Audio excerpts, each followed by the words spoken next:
L'atelier régional sur l'emploi des jeunes en agriculture et dans les chaînes de valeur agricoles s'est tenu ce 25 février 2025 au centre Songaï. L'événement qui vise à renforcer les capacités des jeunes dans le secteur agricole et ses chaînes de valeur a été officiellement lancé par la commissaire aux affaires économiques et à l'agriculture de la CEDEAO. Elle a rappelé que des subventions ont été allouées à 24 centres de formation dans le cadre de la mise en œuvre de la stratégie régionale pour l'employabilité des jeunes dans les secteurs agro-sylvo-pastoral et halieutique. Cette initiative a pour objectif de favoriser l'accès des jeunes à des emplois décents et de qualité dans ces secteurs clés.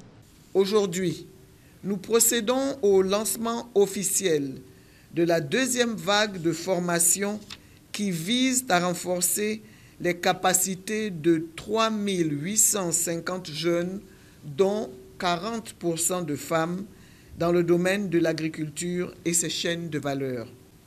Pour rappel, dans le cadre de la mise en œuvre de la stratégie régionale d'appui à l'employabilité des jeunes dans le secteur agro-sylvo-pastoral et halieutique, des subventions ont été accordées en 2023 à hauteur de 1 033 991 $ américains à 24 centres de formation afin de favoriser l'insertion des jeunes et leur auto-emploi dans le secteur de l'agriculture.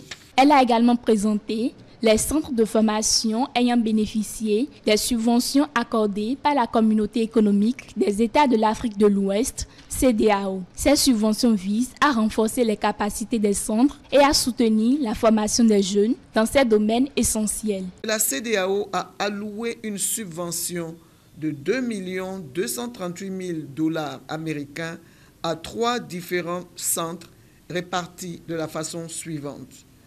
936 000 $ pour les centres Sonrail, 708 000 $ pour le CORAF et 10 centres nationaux de recherche agronomique et 594 000 $ pour les centres agroécologiques et de production biologique pour la mise en œuvre de l'initiative agriculture biologique et écologique dont la coordination est assurée par le secrétariat du WACEO.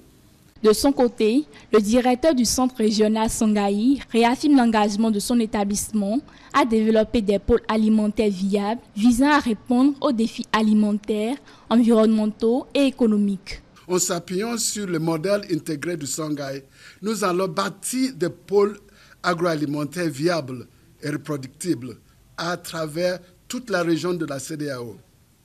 De la première phase, 900 jeunes seront formés pour devenir les pionniers d'une nouvelle économie verte portée par l'agriculture régénératrice, basée sur une biotechnologie, la technologie de l'information et les énergies renouvelables. Cette approche systématique, Madame la Commissaire, répond aux défis alimentaires, environnementaux et économiques auxquels nous sommes confrontés. En multipliant les opportunités d'emploi, en optimisant nos ressources naturelles et en favorisant les pratiques agricoles adaptées aux réalités climatiques, nous posons des bases d'un développement inclusif durable. À l'issue de la cérémonie, des chèques ont été remis aux centres bénéficiaires, symbolisant un soutien concret aux initiatives de formation et de développement. Cet atelier régional constitue un pas décisif vers l'insertion des jeunes dans des métiers durables, contribuant ainsi à la croissance du secteur agricole.